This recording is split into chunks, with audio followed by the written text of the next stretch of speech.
بسم الله الرحمن الرحيم الحمد لله رب العالمين والصلاة والسلام على سيدنا محمد وعلى آله وصحبه أجمعين أما بعد. Today we resume our Q&As that we do on Tuesday, and today inshallah ta'ala I will answer a number of questions put together which will be beneficial inshallah given that Ramadan is around the corner, and all of these questions deal with the reality of Salat al-Taraweeh. What is the meaning of Taraweeh? What is the origin of Taraweeh? What is the difference between Taraweeh and Qiyamul Layl versus Tahajjud versus Witr? So all of these different questions that have come in, I'm just going to lump them together generically and give an answer to the generic questions about the reality of Salat al-Taraweeh. So we began by pointing out the Quranic terms. The Quranic terms for praying at night are two. Both of them are found in the Quran. The first is Qiyamul Layl and the second is Tahajjud. These are the Quranic terms for praying the nightly prayer. The term Taraweeh is neither found in the Quran nor is it found in the Sunnah. It was coined, as we will mention in a while, by some early scholars, perhaps in the 2nd century of the Hijrah, and it did not become popular for at least another 200-300 years. You will find with great difficulty references to the term Taraweeh in the first 300 years of Islam, even though you will find a few. But the common term Taraweeh, it became in the 5th century onwards. The Quranic term, as we said, is Qiyamul Layl and Tahajjud. I just recited Surah Al-Muzammil, and in the beginning of it, Muzammil is of course the 2nd or the 3rd revelation. And Allah says in the 2nd or 3rd revelation, Ya ayyuhal Muzammil, Qumil Layla, Qiyamul Layl. Qumil Layla, stand the night. This is where we get Qiyamul Layl from. Qumil Layla illa qalila. Nisfahu, half of the night. The night, of course, is from the Maghrib Salah until the Fajr Salah. So you do the math. Maghrib is around 7:50 and Fajr is around 6:40, right? So half of that is going to be around 5 hours. So Allah is saying the 2nd revelation that comes, قُمِ اللَّيْلَ إِلَّا قَلِيلًا نِصْفَهُ أَوْ انْقُصْ مِنْهُ قَلِيلًا, or a little bit less than this, أَوْ زِدْ عَلَيْهِ, or more than 1/2. And in the last verse of Surah Al-Muzammil, Allah Azza wa Jalla says that we know that you pray ثُلُثَيِ اللَّيْلِ, 2/3 of the night, وَنِصْفَهُ, and sometimes half of it, وَثُلُثَهُ, and sometimes 1/3 of it, وَطَائِفَةٌ مِّنَ الَّذِينَ مَعَكَ, and a group that is believing with you. So Allah mentions in the earliest revelation the command to pray.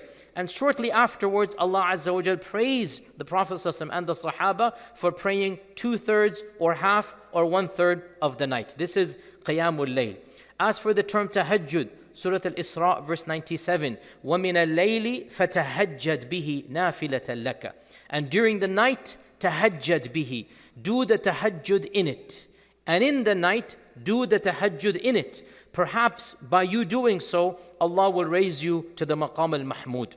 And of course, Allah praises Qiyamul Layl and Salat al-Tahajjud in half a dozen verses in the Quran. And Allah describes the righteous as those who pray in the night. كَانُوا قَلِيلًا مِنَ اللَّيْلِ مَا يَهْجَعُونَ. They would sleep very little at night. These are the people of Jannah. And in the last verses of Surah Al-Furqan, وَعِبَادُ الرَّحْمَنِ, Allah describes the Ibad al-Rahman, and of those characteristics is yabituna, they spend the night sujjatan wa qiyama, doing sujood and qiyam. Yabituna, they spend the whole night in sajda and qiyam. Jazakallah khair. So we have over here the Quranic praise of Qiyamul Layl and Tahajjud.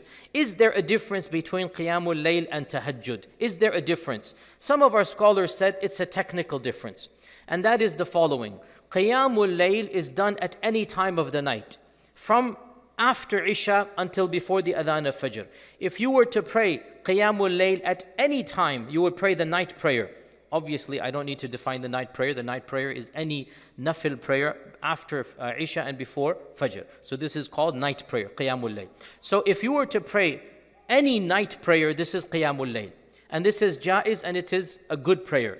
It is the best prayer. The Prophet ﷺ said, أفضل الصلاة بعد الفريضة صلاة الليل, reported in Sahih Muslim. The best prayer after the fard is the prayer of the night. This is Qiyamul Layl. The best prayer after the fard is the prayer of the night. So anytime you pray some prayers after Isha and before Fajr, you have done Qiyamul Layl. But higher than this is Tahajjud.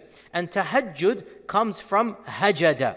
And hajada means to sleep and to wake up. So tahajjada, he slept and he woke up. This is tahajjada. He slept and he woke up. So what is the difference between qiyamul layl and tahajjud? Qiyamul layl is broader and tahajjud is a subset of qiyamul layl. And there's one condition for tahajjud. It's obvious in the term tahajjud. That is what? You sleep and you wake up. Okay? So when you go to sleep and you wake up, then you have done qiyamul layl, that is called tahajjud. So this is tahajjud, which is the higher category of qiyamul layl. And Allah subhanahu wa ta'ala praises this category in the Quran in even more explicit wordings. In Surah Sajda, verse 15 to 17, that تَتَجَافَى جُنُوبُهُمْ عَنِ الْمَضَاجِعِ, their sides are fighting away from their beds. So they have broken away from their beds. They are now waking up and they have sprung up from their beds and they are praying to Allah subhanahu wa ta'ala. And so the term therefore tahajjud is a subset of the term qiyamul layl. The blessings of qiyamul layl and tahajjud are very many, and many lectures have been given, but because we're talking about this topic, very briefly, of course the Quran characterizes the righteous as praying qiyamul layl. And Allah Azza wa Jal mentions the highest maqam given to any human being, that's maqam al-mahmud. And Allah links maqam al-mahmud to salat al-tahajjud. And that is enough of a fadila. It is as if the Prophet ﷺ is being told, your tahajjud will cause you to get to maqam al-mahmud. It is as if he is being told this one deed, وَمِنَ اللَّيْلِ فَتَهَجَّدْ بِهِ نَافِلَةً لَكَ عَسَىٰ أَنْ يَبْعَثَكَ رَبُّكَ مَقَامًا مَحْمُودًا. This one deed of tahajjud will cause you to be raised to the highest ranks, Ya Rasulullah. So if even our Rasulullah ﷺ is being told, if you want to go higher than you are, then you must use tahajjud. And using tahajjud will get you to the highest ranks. Then how about me and you? And our Prophet ﷺ said, as we already mentioned, the best salah after the fard is the salah of the night. And he said, as reported in Al-Hakim, I command you, command here is not al-wujub, I command you means I encourage you. I command you to pray the night. Because, listen to this, number one, it is the custom of the pious people before you. Number two, it will bring you closer to Allah. Number three, it will forgive your sins. And number four, it will protect you from falling into evil. 4 blessings of tahajjud are given. Number one, it is the custom of the righteous people before you. You want to be salih, tahajjud has to be done. Number two, qurbatan ila rabbikum, it will make you qareeb to Allah subhanahu wa ta'ala. Number three, your sins are forgiven. And number four, it is protecting you from falling into other evil deeds. And in Sunan al-Tirmidhi, our Prophet sallallahu alaihi wasallam said, there are palaces in Jannah that you will see the outside from the inside. And so many blessings are mentioned. I gave this whole lecture when I talked about Jannah and the blessings of Jannah. A Bedouin said, Ya Rasulullah, who shall get those ghuraf and those palaces? He said, whoever's speech is sweet and feeds the hungry and fasts continuously and prays at night. Your tongue is good and the other akhlaq are there, and praying at night. So directly linking Salatul Layl with the highest levels of Jannah. And in the Mustadrak of Al-Hakim, a beautiful hadith, the Prophet ﷺ said, وَاعْلَمْ أَنَّ شَرَفَ الْمُؤْمِنِ قِيَامُهُ بِاللَّيْلِ. Know that the honor of the believer comes by his praying of the night. The sharaf, sharif, you want to be sharif? Sharaf in the eyes of Allah. Sharaful mu'min qiyamuhu bil-layl. Simple hadith. Know that the sharaf of the mu'min comes, the dignity and the status and the honor of the believer comes by his praying at night. And how much do you have to pray to be of the people who pray at night? Beautiful hadith tells us this. Sunan Abi Dawood. The Prophet ﷺ said, whoever prays with 10 ayat shall be lifted from being amongst the heedless. And whoever prays with 100 ayat of the Quran shall be written amongst the qanit, the righteous. And whoever prays with 1,000 ayat shall be written amongst the muqantirin or the VVIP. The muqantir is the one who has a massive fortune. So 3 categories were given. 3 categories. Whoever prays reciting 10 verses of the Quran shall attain a status such that he shall not be mentioned amongst the ghafil. He shall be mentioned amongst the dhakirin Allah kathira. So if you pray 2 rak'ah with 10 ayat, how much is 10 ayat? How many pages roughly? How much is 10 ayat? Page and a half. An average 10 ayat, page and a half, right? Our Prophet ﷺ saying, if you pray just 10 ayat, yani a page or a page and a half, khalas, you've done the bare minimum such that you are lifted from being amongst the heedless. And if you pray 100 ayah a night, how much is 100 ayat a night roughly? It's a bit less than a juz. Around a juz, less than a juz. If you pray 100 ayah, yani because they didn't have juz back then, remember. They did not have ajza. This came later on, the 3rd, 4th century, ajza came. They didn't have ajza. So we have a rough 100 ayat. How much is 100? Not like 100 of yani, Surah Al-Rahman, 100. No. Not like Surah Safat, 100. No. Average 100. Nor like Surah Ma'idah, 100. No. Mutawassit, 100. Around 100 is around a juz. If you read around a juz, you shall be amongst the qanit, the righteous. And whoever reads 1,000, how much is 1,000? That's 1/6 of the Quran. Because the Quran here was on 6,000 ayat. So that's basically 5-6 ajza. So basically finishing the Quran in a week, basically. Okay? So 100, roughly you finish the Quran in a month, let's say. Roughly. 1,000, you finish the Quran in a week. And it was the custom of the righteous of the Sahaba, like Abu Bakr, Umar, Uthman, Ali radiallahu anhum, that they would recite the Quran in a week in tahajjud. So this is the 1,000. Right? So this is the 1,000. So he shall be amongst the VVIP, the muqantir, the one who has the fortune. So we said the timing is from after Isha up until Salat al-Fajr. And our Prophet ﷺ told us, whoever thinks that he shall not be able to wake up at the end of the night, then let him pray at the beginning of the night. And whoever feels that he can wake up at the end of the night, then let him wake up at the end, because salatu akhiri layli mashhudatun. Praying at the end of the night is witnessed by the angels, وَذَلِكَ أَفْضَلُ, and that is better. So here we have, if you were to pray even 2 rak'at extra from the sunan and nawafil, this is the nafil of your tahajjud, meaning qiyamul layl, sorry. 2 rak'at qiyamul layl, even if it's done after salat al-isha, even before you go to sleep, you shall be written amongst those who have prayed a portion of qiyamul layl, and you will not be amongst the ghafilin. This is what the Prophet ﷺ is saying. And that's why Abu Hurairah radiallahu anh, and when he was younger, he did not pray tahajjud at night, he would pray qiyamul layl. Abu Hurairah radiallahu anh, he said, my Khalil, my friend, commanded me, he's told me to do these things. Number 1 is to fast 3 days of every month, and number 2, to not go to sleep until I pray my witr salah, meaning my tahajjud salah, right? So he commanded me that I make sure I do my regular daily salawat at night before I go to sleep, because in his young days, Abu Hurairah would sleep until Fajr. So he would stay awake a little bit later. Before he went to sleep, he would pray, and that would be considered qiyamul layl, which is better than nothing. You're doing qiyamul layl, and you will get the fadila of qiyamul layl. Excellent. Now, what then is tahajjud? Tahajjud is the term that later scholars coined for qiyamul layl during Ramadan. In reality, tahajjud is, tarawih. I still have jet lag, I just got back. My mind is still elsewhere. Tahajjud is not, tarawih. Tarawih is tahajjud in Ramadan. Is that clear? Tarawih is tahajjud in Ramadan, or qiyamul layl in Ramadan. And this term tarawih, who coined it? What did I tell you? Who coined it? Who coined it? Who is the one who invented this term?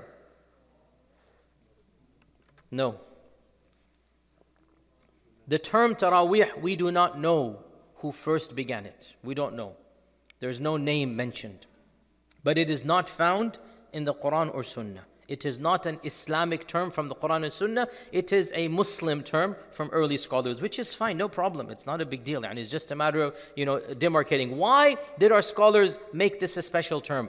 Because Qiyamul Layl in Ramadan becomes even more important. We all know this. Qiyamul Layl in Ramadan is the most significant of all Qiyamul Layls. Why? Because our Prophet ﷺ said, whoever praise Qiyamul Layl, man qama Ramadan, this is Qiyamul Layl, man qama Ramadan. We thank Allah he did not say tahajjud, because tahajjud would mean we have to wake up at the end of the night. Alhamdulillah, he said, man qama Ramadan. We already explained, whenever it says Qiyamul Layl, this can be done from Isha up until Fajr. So whoever stands the night of Ramadan, every single night, imanan wa ihtisaban. Iman, he has iman in Allah. Ihtisab, he wants Allah to reward him. All of his previous sins will be forgiven. So, praying all of the nights of Ramadan is a guarantee to have our sins forgiven. Now, our Prophet ﷺ mentioned this hadith and he himself implemented it. He would pray Qiyamul Layl or Tahajjud every single night of his life. Even when he was traveling, he would pray Tahajjud. And some of our scholars said for him Tahajjud was wajib. This is what an opinion, that for him Tahajjud was wajib, and other scholars say no, it was strongly encouraged, but he would never leave it. By unanimous consensus, Qiyamul Layl and Tahajjud is not wajib for anybody else of the ummah, of the people of the ummah, even though there is an opinion of early Islam that it is wajib for the huffaz of the Quran. There is an opinion, but it is a minority opinion. So anybody who's hafid, you want to research this opinion for your own sake. But the majority position is that it is not wajib for anybody, and this is inshallah the correct opinion. It's not wajib. It's not obligatory. But the blessings are too many to mention, especially in the nights of Ramadan. Now, what is the history of Tahajjud? How does it begin? The hadith is in Sahih Bukhari. Our Prophet ﷺ would pray his Tahajjud, sometimes Tahajjud. He would pray his Tahajjud, sometimes in the house of where he was sleeping, and sometimes in the masjid. We have this authentically throughout the year. Sometimes he would pray in the house of Aisha or Salama, and sometimes, because the houses were connected by the same door, he would just walk in and pray in the masjid. So we have authentic narrations that in the house of Aisha, sometimes he would pray Tahajjud, and Aisha was lying there in the house of Aisha. Perhaps it was cold, he didn't want to go outside.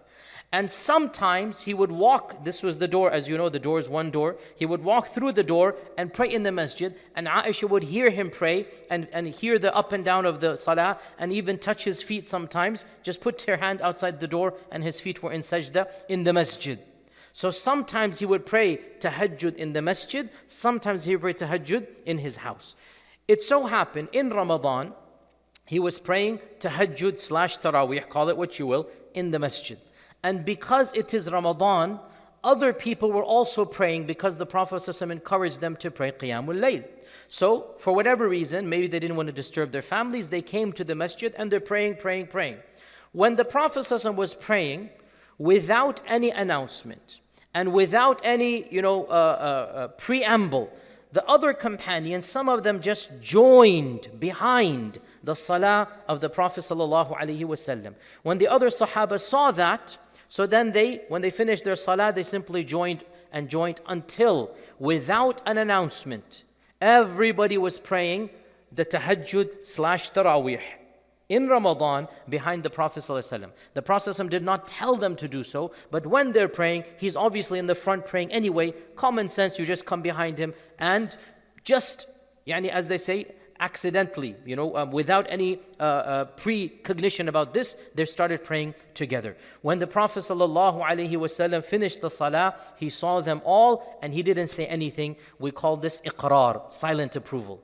The Prophet ﷺ's silence in the face of an action indicates approval. News spread. So the next day, the masjid became almost packed to capacity and they're waiting for the Prophet ﷺ. Now the news has spread. So then the Prophet ﷺ led them in Qiyamul Layl / Tahajjud, call it what you will. He led them. Okay? He did not announce it. But now the news has spread. The third day, the masjid was packed to capacity. No place to sit down. And this time the Prophet ﷺ prayed in the house of Aisha. He did not come outside. And they prayed on their own, waiting for him. They prayed on their own. He came right before Salat al-Fajr and he said to them, I knew you were outside. But the only reason that I did not come was that I was worried that this action might then become fard upon you, meaning during the nights of Ramadan, and I did not want that to happen. And this occurred the last Ramadan of his life, and he passed away a few months later in Rabi' al-Awwal, and so there was no Taraweeh after this. So the Prophet ﷺ did not ever announce that there's going to be Taraweeh, come and pray. But twice in his life, it happened. When next year he passed away, during the time of Abu Bakr as-Siddiq, the same thing happened, that everybody was praying independently. There was no concentrated effort to do so. And in the first year or two in the reign of Uthman, the same thing happened. Once in the Ramadan, and some say in the second, some say in the third year of Umar radiallahu anh, that Umar radiallahu anh visited the masjid of the Prophet in the nights of Ramadan, and he saw people praying helter-skelter all over. So he said, what if we were to make one jama'ah for all of these people? Wouldn't that be good? So he made the announcement. This is the first time. He made the announcement that tomorrow there shall be one jama'ah for all of you. And he appointed Ubay ibn Ka'b, who was the most aqra'uhum li kitabillah, the most qari of all of the Sahaba, Zubayr ibn Ka'b. He appointed Ubay ibn Ka'b, and that when he saw all of them praying together, he said his famous comment, which is a whole different discussion. I've given a longer lecture about that discussion. Ni'mal bid'atu hadhihi. What a great innovation this is. Okay, this is something new that has happened, and I think this is great. We've done something great, and this is good. Now, of course, this has raised a whole discussion, what type of bid'ah and whatnot, and I have a whole hour and a half lecture, the reality of bid'ah and the various positions about that. And then he said something very interesting. Those who are sleeping now are better than those who are praying. Those who are sleeping are better than those who are in this jama'ah. What does he mean by this? Tahajjud. Because this is early in the night, and this is everybody praying together. And Umar ibn Khattab said, this is great, I love this. And those who are sleeping right now, meaning they're going to get up later on, they are better than the people that are gathered here. So this is the famous statement of Umar ibn Khattab radiallahu anh. Then the years went by. Of course, he ruled for 10 years. And more people began to come, and the women began to come as well. And so this shows us that the women coming for Taraweeh is during the time of Umar ibn Khattab. It became so large, and by the way, he also expanded the masjid in his time. The first expansion of the masjid that the Prophet occurred in the time of Umar ibn Khattab radiallahu anh. The masjid was needed to get expansion. And there are no microphones, obviously. So he appointed, first there was one, then he appointed one imam for the men and one for the women. Then when the musallim became even more, he appointed 2 imams for the men, because it was 2, the voice cannot go that far. So he appointed 2 imams for the men and 1 for the women. So there were 3 jama'ah going on, each one in a slightly different, if you like, place, or we don't know. Allahu alam, it could be that 1 jama'ah for the men is one time and 1 jama'ah for the men another time. We don't know the details. But it says he appointed 2 imams for the men and 1 for the women. Because again, the women are praying behind, and so the voice will not reach them. So there's a special imam for them. And by the way, this shows us that, yes, women are coming to the masjid, and the administration of the masjid is catering to the women, listening to the Quran and the recitation. So Umar ibn Khattab began Taraweeh in his time officially, and he instituted it to be 11 raka'at. This is authentically narrated. And then as time went on, towards the end of his khilafah, he changed it to 20. Why did he change it to 20? There is no known reason. It just seems to be an arbitrary number, that 10 plus 1 was the witr, so he just doubled it. Why did he double it anyway? Our scholars say that the reason why he doubled it was to make it easier for those who couldn't pray the whole, that they pray whatever amount they could. Because when you make more raka'at, the taslims become more frequent, so each one becomes smaller. So it becomes easier, because not everybody can pray all 20. Some people have, there are workers, there are tradesmen, there are farmers, there are people that people have different levels. And when Umar ibn Khattab towards the end of his khilafah saw that 2 raka'ah meant you're praying so long, so then he basically divided the same amount into 4.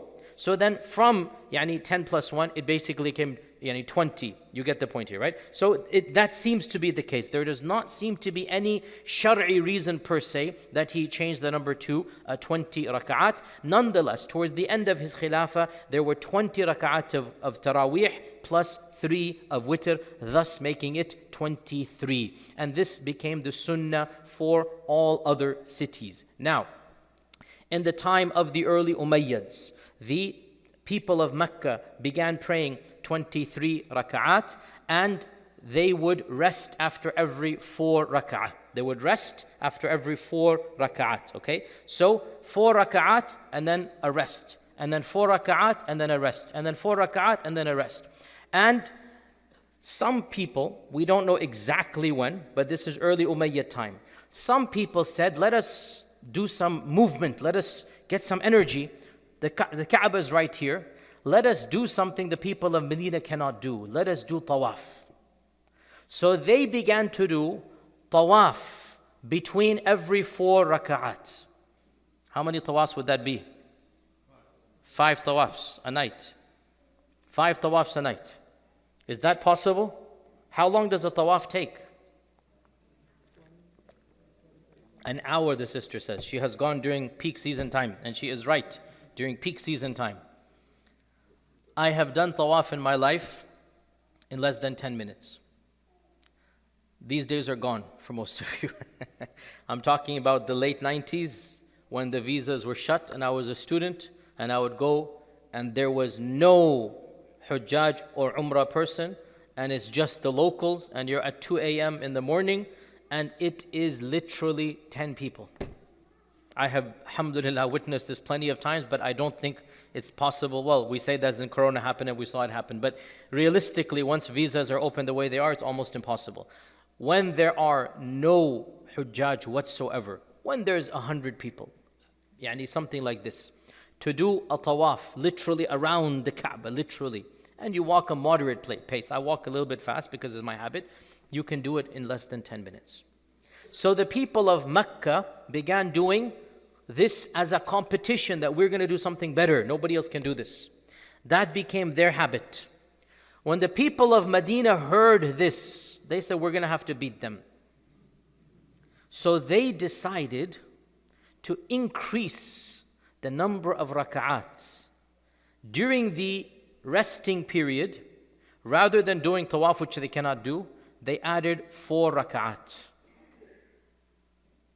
Hence, they started praying 36 raka'at plus 3 witr, 39. And this remained the case in Medina for around 200 years. In the early Umayyad and late Umayyad and early Abbasid time. Around 200 years, according to my research, I could be wrong because this is all very sketchy when it finished. Roughly in the 3rd century, it stopped. But for the first 200 years of Islam, the people of Medina would pray 39. And this is why Imam Malik and the Maliki school, the recommended position of the Maliki school to this day, their books mention 39. Where do they get this from? I explained to you why. It's some weird quirk of competition between Mecca. And of course, Imam Malik, he saw the people growing. As a child, he grew up, they were doing 39 anyway. So he saw the people doing that, it became his madhab. Because one of the pillars of his madhab for the Malikis is, you tell me, the Malikis, what is one of the pillars of the Maliki school? Amal Ahl al-Madina, the actions of the people of Medina. So he found the people of Medina doing this, so he made it his school. So the Maliki madhab actually has 39 for Taraweeh, mashallah tabarak. Can you imagine? We complain about 20. They had 40 basically, 39, right? Now, where did the term Taraweeh come from? So there's two opinions that are legitimate and one that is yani, not legitimate, but people have said it. The first legitimate opinion is that the term Taraweeh comes from Tarweeha, and Tarweeha means to rest. And they called Taraweeh because they would rest after every 4 raka'at. They would rest after every 4 raka'at. And this is the interpretation of Imam al-Sarakhsi, the famous Hanafi scholar, and he quotes Imam Abu Hanifa as well. In his book Al-Mabsut, he quotes Imam Abu Hanifa as saying that إنما سميت بهذا الاسم لمعنى الاستراحة. It was called Taraweeh from resting, istiraha, because the Salaf from the Haramain and the people of Mecca would do tawaf 7 times between every 2 tarweehas, as Imam Malik mentioned. So every 4 rak'ah they would stop, and that was called istiraha. And another interpretation which is similar to this is that the people of Mecca So this interpretation is saying that Taraweeh is called Taraweeh because they would sit down and not do anything. The other interpretation is that the people of Mecca considered tawaf to be istiraha. And so they called Taraweeh because it was a break from the prayer. So that is a tawaf break, if you get it, okay? Both of these opinions, they basically mean after every 4 rak'at there was a break. And that break is called istiraha or Taraweeh. That's where the term comes from. So the term Taraweeh comes from the break between every 4 rak'at. And this break, either you sat down or you did tawaf, whichever it is, but it is because of that break we call Taraweeh. Now there is another third opinion which is not very academic, but it is found in some modern books, not in classical books, and that is that Taraweeh comes from break or istiraha, meaning you enjoy Taraweeh as a break from life's routine. They say this, but there's no evidence for this. Taraweeh comes from this term, as we said. So, in any case, so we have this notion of Taraweeh being 20 versus 36 raka'at, and these are the two opinions within the madhahib. The Hanafi, Hanbali, and Shafi'i school basically say that Taraweeh should be 20, and the Maliki school says that it is best to make it 39, 36 plus 3, 20 plus 3, so I should say 23, okay? And the Maliki say 36 plus 9, which is 36 plus 3, which is 39. Now, these numbers, as I said, are quite arbitrary. All of the madhab said these numbers are mustahab and not mandatory. All of the 4 schools said these are the best numbers, but more or less would still be Taraweeh. And from the perspective of these schools, Qiyamul Layl / Tahajjud / Taraweeh, because it is Sunnah, there is no number that is mandatory. How can something be mandatory when the Salah itself is nafil? You get the point here. How can a number be mandatory when the Salah is nafil? By definition, nafil is you want to pray, you don't want to pray. So if you pray 2 or 4 or 8 or 12 or 16 or 50, however you want to pray, all of it is jaiz. This is the default of the basically all 4 schools. The only question is, what is the best number? What is the ideal number? And from this we said, the 3 schools said 20 plus 3 based upon the action of Umar ibn Khattab, and they said, because he did it and all the Sahaba followed, well then we should follow them. And the Maliki school, they have their interpretation, and Amal Ahl al-Madina, and they said we will go with 39. Now, there's a modern controversy, completely modern, began literally 1 generation ago, that the claim that 8 is mandatory. Not that 8 is sunnah. That could be an easy argument to make, because it's do whatever you want. You do 8 sunnah. And this is a modern argument, and alhamdulillah, we have gone over these issues back and forth, and nobody in the history of the ummah before our great scholar of the last generation said that it is mandatory to make 8, and may Allah reward that scholar for his ijtihad and for his love of the sunnah. But in reality, this is an opinion that has no basis in the history of Islam. It's a nafil prayer. So to make a controversy that only 8 versus 20 is mandatory, really this shows, and I'm trying to be respectful here, anybody who says this hasn't studied the books of fiqh. No scholar in Islamic history, except for 1 or 2, ever said the number of rak'at is obligatory. Pray whatever you want. It's a sunnah or a nafil prayer. If you want to pray 4 or 8, you pray according to your level of energy and level of enthusiasm. The only ikhtilaf in 99.999% of the ummah, which number is the better number, not which number is the wajib number. There's a big difference between the two. And as I said, the majority position is 20 is good. But what somebody's going to say, but didn't the Prophet ﷺ himself pray, 8 plus 3, which is 11? And this is true, he did. And this is why Umar ibn Khattab began with 8 plus 3. And the Hanbali madhab says, if you're praying at home alone, then you should do 8 plus 3. But the jama'ah needs to take into account the weak and the elderly and the baby and the woman who has a child. The jama'ah has to take everybody into account. When you have a large congregation, you make things easy for the people. And so by making things easy, then you make that shorter and shorter. So therefore, the Hanbali position, which makes a lot of sense to me, says the more rewarding when you're all alone, you have nobody to worry about. Yes, you should pray long prayers, and you pray 8 plus 3. But when you're leading salah or you're in a masjid and you have to take into account somebody has to go to the bathroom, somebody has an emergency call, his parents is calling him, whatever the case might be, you can't expect everybody to pray that long salah. Therefore, you cut it up into half, like Umar bin Khattab did. And so the number 20 comes, and so that is why they say this. Wallahu ta'ala a'lam. Now another minor controversy, and we already mentioned this in Umar radiallahu anhu's statement. Minor controversies are very trivial things. What is better, to pray in the masjid or to pray at home? And once again, you have different schools say different things. Imam Malik and the Maliki school actually says it is better to pray at home. You should not pray in the masjid. Sorry, let me take that back. Not you should not, astaghfirullah. Pray if you want, but it's better to pray at home. Scrap that, I made a mistake. Of course you should, nobody says you shouldn't pray. Imam Malik and the Maliki school says it is better, mustahab, that you pray at home. Why? Who can tell me why? Why is it better to pray at home according to them? Yes. Okay, that's one good position. The Prophet prayed at home. But there are other things as well. You can pray for a long time without interfering with other people. What else? Barakah. How so? For the home. Very good. Barakah for the home. What else? Concentration. What else? Excellent. There is an authentic hadith that the Prophet ﷺ said that the best prayer of the person after the fard is the prayer of his house. And he himself would walk home and pray sunnah nafil as a default.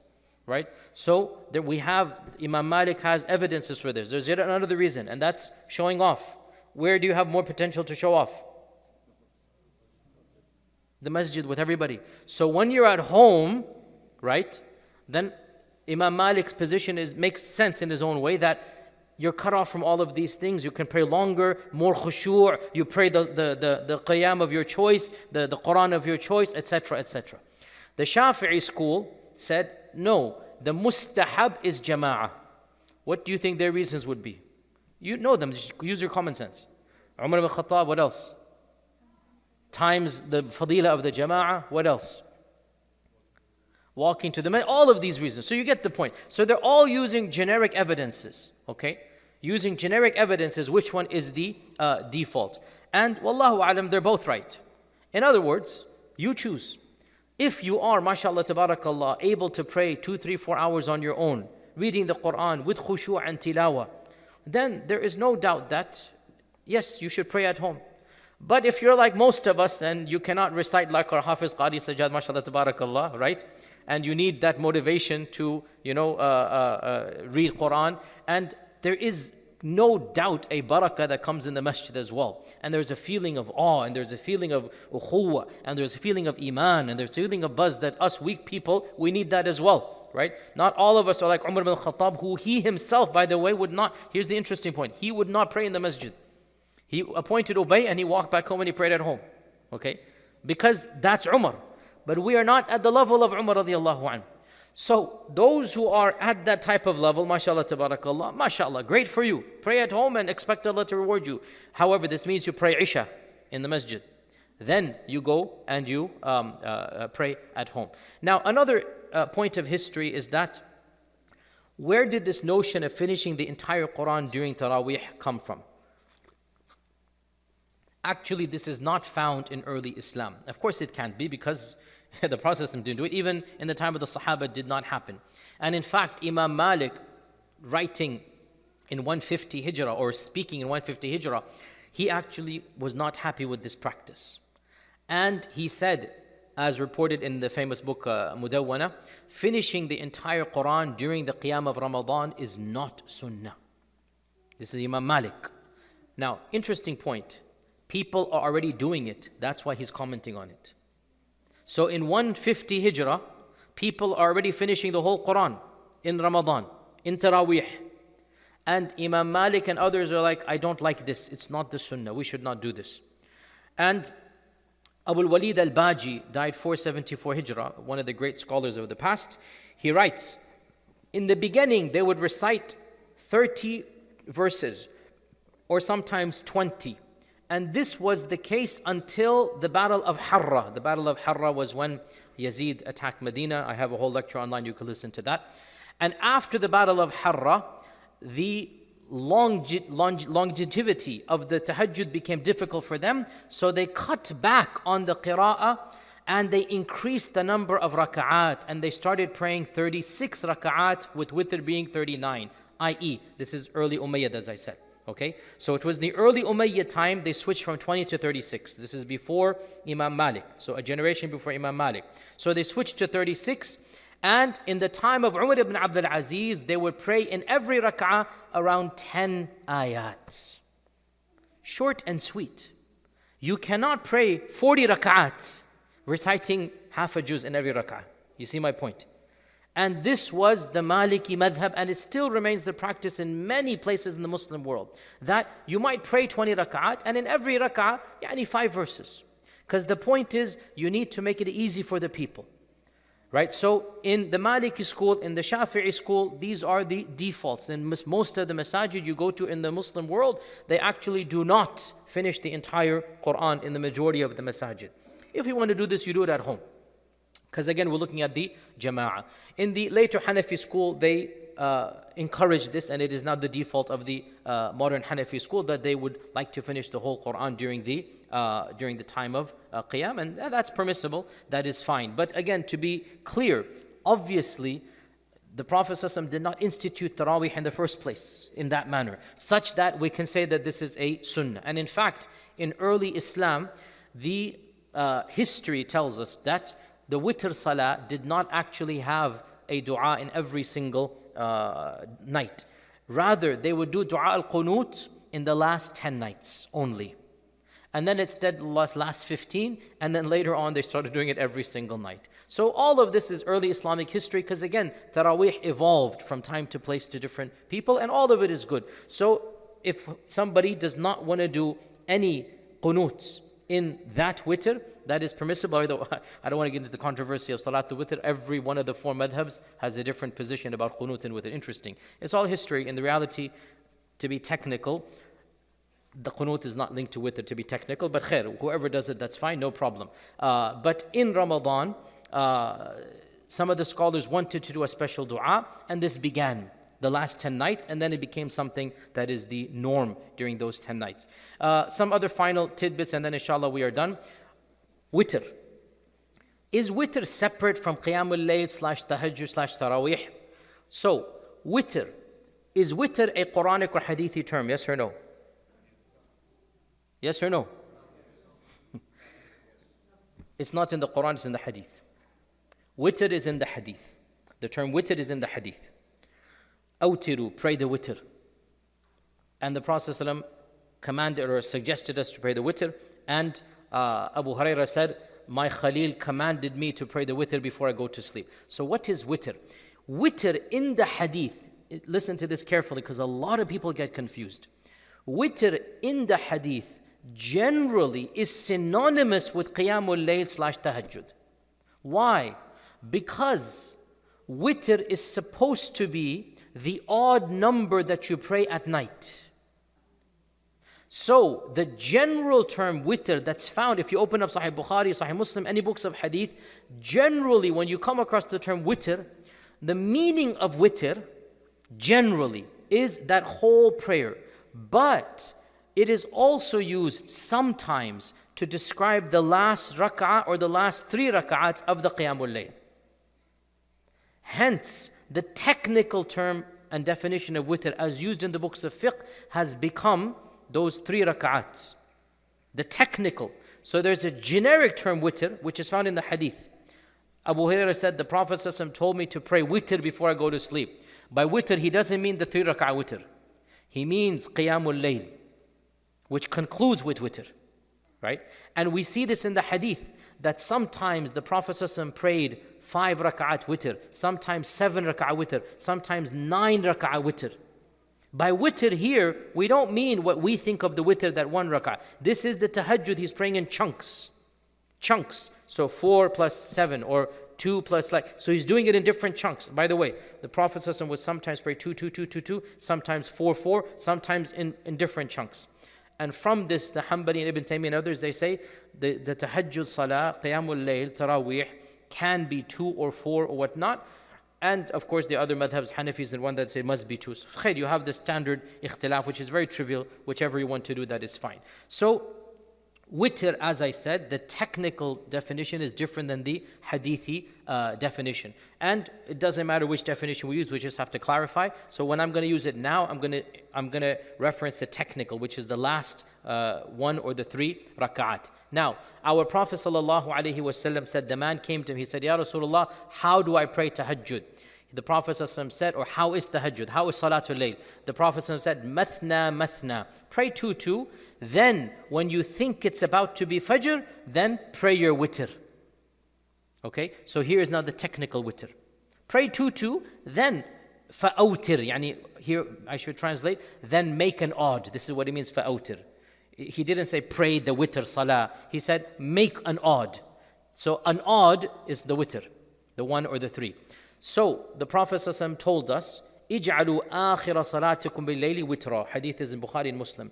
Make your last salah of the night be salatul witr. Okay? This is sunnah, to make witr the last salah of the night. Jayyid. If we know our schedule for the night, then we make our routine such that we will delay our witr until the very end, and then nothing until the adhan of fajr. So, those of us who are praying in our masjid, and here we will be doing 8 rak'ah and then 3 rak'ah witr, and then there will be a separate jama'ah for those who want to do more. Suppose you do 8 and 3, and then you know that you're going to go home and pray another hour before fajr. You should pray the 3 rak'ah with our imam. Then when the imam says salam, you do not say salam. And you stand up and you add an extra to make his 3 your 4. Now you have not prayed witr. Now you are praying 8 plus 4 gives you 12. Then if you want to go home and pray an extra 8 on your own to follow the sunnah of Umar radiallahu anhu, which is totally fine, or 2 even on your own, something is better than nothing. Your tahajjud, now you're going to go to sleep, then you wake up for tahajjud. So you've combined qiyamul layl and some tahajjud. This is the ideal then for you to do. Then you should not pray witr with the imam. Clear? You make his witr your 4, shafa'. You don't do witr. Okay, suppose you said, now tonight I have to go to sleep, I have work tomorrow, I can't do it. Then you go to sleep. Then you wake up and you're like, oh, I have half an hour, but I prayed witr, what do I do? Here, the correct position, wallahu ta'ala alam, and this is the vast majority, Ibn Hazm in his Muhalla says, that praying witr at the end of the night is best, and whoever prays witr and then decides to pray salah afterwards, it is permissible and he should not repeat the witr again. And Imam al-Nawawi in his Majmu' says, the famous book of Imam al-Nawawi, the Shafi'i book of fiqh, he says, whoever prays the witr, then he decides to pray nafilah. So he should not pray the witr and know he's praying nafilah, right? That goes against the hadith. Whoever prays the witr, then he decides to pray the nafilah later on in the night, jaza bila karaha. It is allowed without any karaha, because that was not his niyyah. What would be makruh is you intentionally make the witr in the middle of the night. That's not good. But if it so happened that you prayed the witr, then you woke up later on without intending, do not let shaitan come to you and say, oh, because I prayed witr, I shouldn't pray any extra. No. Imam al-Nawawi, Ibn Hazm, without any karaha, you should pray extra nafil, but do not repeat the witr. Allah knows that you changed your intention. It wasn't done intention, it's not a big deal. Allah knows when you did that, and this should be your default. If you ask me, if you have the niyyah to sleep until suhoor, you're not going to pray tahajjud, then khalas, pray the witr with us, no problem. Then, if it so happens that a particular day you wake up earlier, alhamdulillah, you pray extra, but don't repeat the witr, because only one witr per night. That's what the vast majority position. There is a dissenting position which I don't agree with at all, and it doesn't have any major basis, which is they say you wake up, you should pray 1 rak'ah, so that you pray 2 witrs. So that makes a shafa'. Then you pray your nafil, then you pray another witr. And to me, that doesn't make any sense. Plus, I just quoted you great scholars, that's not the case. Final point here, We always get this discussion, should I or may I read with the Quran in my hand? May I hold an iPhone, mashallah, tabarakallah, with the iQuran app, right? And hold the Mus'haf or a physical copy or whatnot. So again, I always like to give all of the positions out there. So Aisha radiallahu anha, in Sahih Bukhari is reported that she commanded her Mawla Dhakwan to lead them in Qiyam in Ramadan. And Dhakwan was not a Hafidh, so he would recite from the Mus'haf. This is in Sahih Bukhari. And Zuhri was asked, is it allowed to recite the Quran in Ramadan from the Mus'haf, during Qiyam? And he said, I found the best of us of the previous generation would recite with the Mus'haf. This is Imam al-Zuhri, who died 124 Hijrah. And Imam Malik was asked about carrying the Quran in Salah during Qiyam, and he said, La ba's, la haraj, there is no haraj, there's no harm in the carrying of the Mus'haf for the Imam in Ramadan for the Nafil Salah. It's a Nafil Salah. It's not Fard. It's not, you're not doing this for the Fard. It is permissible. And Imam Ahmad was asked about this, and he said, La ba's an yusalli bin nas al-qiyam wa huwa yanduru fil Mus'haf. There is no problem for the one to be the Imam and he is looking in the Mus'haf. He was asked, how about in Fard? He goes, no, I didn't hear anything about the Fard. I mean the Nafil. I mean the Taraweeh and the Qiyam. And Imam al-Nawawi also has this there as well, that there is no karaha in doing this. So we have the Malikis, the Hanbalis, the Shafi'is are very, very explicit with explicit statements from their famous scholars. Obviously, which school is left? The Hanafi school, and of course the Hanafi school, they have their position. We respect all the schools, and it is up to you what to follow. Al-Kasani in the famous Bada'i' al-Sana'i', he mentions that Abu Hanifa did not allow carrying the Mus'haf, so much so that he said if the Imam carries it, the Salah becomes batil. We respect all of our scholars. Imam Malik is saying it's jaiz, Imam Shafi'i is saying no problem. Imam Ahmad himself was asked. Imam Zuhri said we saw people doing this. And Imam Abu Hanifa is a contemporary. These are all early scholars. We respect all of them. Imam Abu Hanifa said the Salah is batil. That is his position. His students, Abu Yusuf and Muhammad ibn Hassan al-Shaybani, they said that it is makruh, but it doesn't make the Salah batil. And it's best to be avoided, but it doesn't nullify the Salah. And this is their position, even though, by the way, some modern Ahnaf, some of my friends who are in the modern Hanafi school, they say that given the circumstances of the time, that it should be allowed for the people praying at home. But khair, that's between them and the school. I'm not going to interfere. You want to ask me, I say that it is very clear from Aisha radiallahu anha, from Zuhri, from Imam Malik, from Imam Ahmad, it's very clear that many of the tabi'un, many of them, this is authentically narrated, that they would carry a page or a scroll and they would recite not in Fard, please don't misquote me, okay? Not in Fard, in Nafil, in Qiyam. Explicit quotes about this. So if you're going to pray at home, and especially these days, subhanAllah, your phone, this is all you're doing. There's no extra movement, because Imam Abu Hanifa said, I think he's going to have to move too much. And the Mus'hafs Abu Hanifa's time were huge. So perhaps even from his time, I'm just saying, maybe if he knew how small these things are and just put it in your pocket, maybe, Allahu Alam, if he saw this reality, maybe he would have changed his mind as well. But anyway, that's not my position to comment on that school. That's their school. So to conclude, inshallah ta'ala, Ramadan is coming up. And we strongly encourage, I encourage myself and all of you to make it a point to make Qiyamul Layl every single night. Whoever prays Qiyamul Layl every single night of Ramadan, all of his sins will be forgiven. And whoever prays Qiyamul Layl on Laylatul Qadr, all of his sins will be forgiven. So may Allah subhanahu wa ta'ala make us of those who catch that. Wa jazakumullahu khairan. Wassalamu alaikum wa rahmatullahi wa barakatuh.